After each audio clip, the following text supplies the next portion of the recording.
In today's video, we're going to be discussing Rabbi Dovid Halevi Segal, also known as the Taz.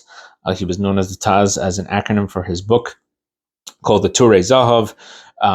He was born in the year 1587, and he passed away in the year 1667 at approximately the age of 1586 to 1667 at approximately the age of 81.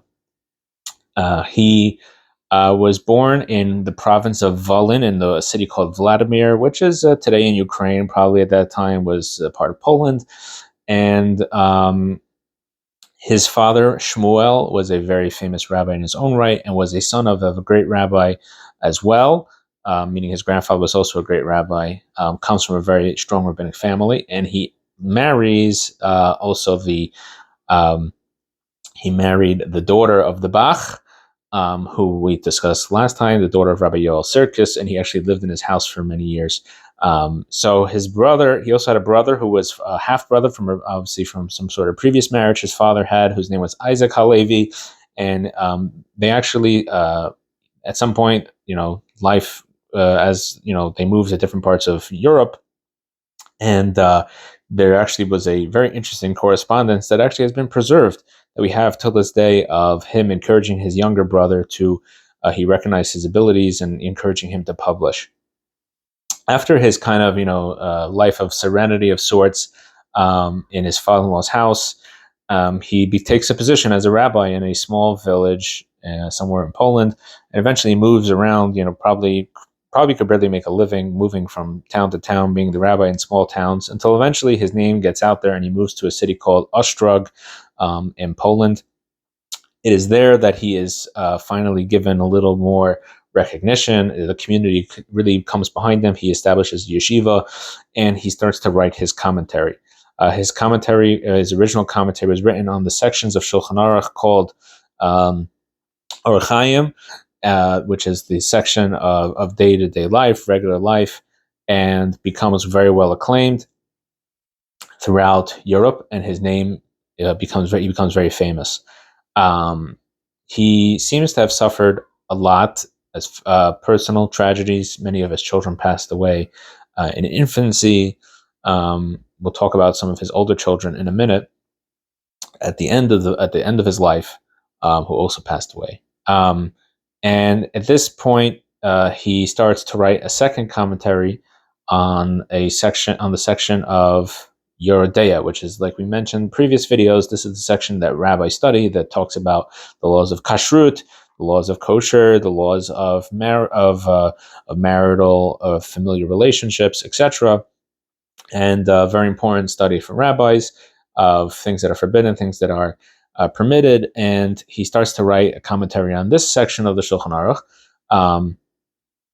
And at the same time, another rabbi, which we'll talk about next video, Rabbi Shabsai Kohen, also known as the Shach, becomes also famous, and they actually at some point collaborate, even though they disagreed a lot with each other on many things. They collaborate and they print a section of the Shulchan Aruch with the Taz on the binding side of the page and the Shach on the margin side of the page, with the Shulchan Aruch in the middle, and this becomes the standard Shulchan Aruch. Till this day, every Shulchan Aruch that a rabbi studies, he'll study with the Mechaber, which means the author of the Shulchan Aruch, the Ramah, Rabbi Moshe Islis, we discussed in previous videos, the Shach and the Taz. We'll talk about the Shach, like we said, in the next video.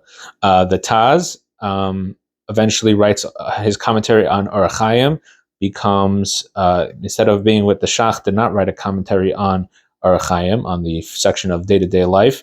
Rabbi Avraham, the different Rabbi Avraham, which we'll talk about also in a separate video, he writes a commentary called the Magen Avraham, and he is on the other side of the page on that section of the Shulchan Aruch. At some point, the Taz's life was brutally, ripped away from him. His peace and tranquility of writing is ripped away from him by the Chmielnicki pogroms of I forget exactly the year. They were called the years of Tach v'Tat, which is the years, I believe, 1648 and 1649, if I'm not mistaken. And that is, he has to flee. Somehow he manages to take his precious manuscripts from him, and he flees. And eventually, he is invited to the city of Lvov, of today Lemberg, a very big city in Poland, and he becomes the rabbi there. And it is there that he finishes writing his other sections of the Shulchan Aruch, his commentary on the Shulchan Aruch, and becomes even more well known. The name of his book, the Taz, literally means Turei Zahav. And even though he writes it on the Shulchan Aruch, we discussed in previous videos about the acceptance of the Shulchan Aruch, he clearly he's focusing at the same time on the Tur. The Tur, which is a euphemism for the Choshen Mishpat, of the breastplate of justice that the Kohen Gadol wears. So it is made of gold.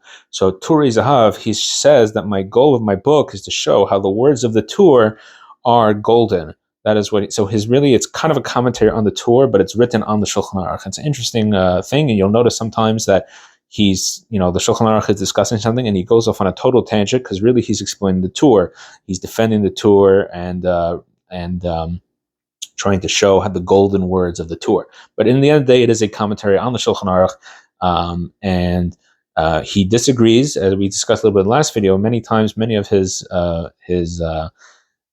commentaries open up with Moir v'chamizal, which means my esteemed teacher and father-in-law of blessed memory, and he either will agree with him or disagree with him, but many of his comments open up or discuss his father-in-law's rulings. Sometimes he'll even be very, very sharp in his commentary, even against his own father-in-law. He'll say things like, my father-in-law quotes a rabbi who says something that nobody ever heard of before.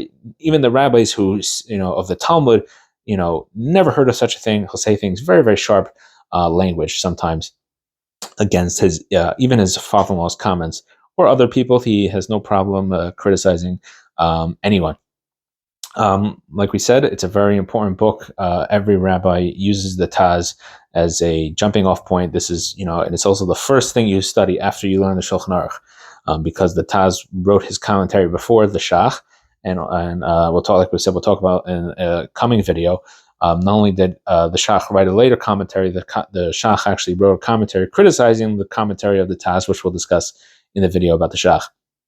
After he moved to Lvov and at Lemberg, today Lemberg, he, at the end of his life, there was more anti-Semitic pogroms that claimed the life of two of his children.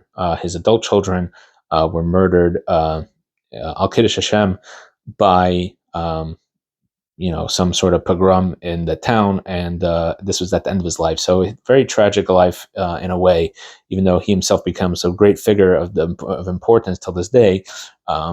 He himself suffered many tragedies.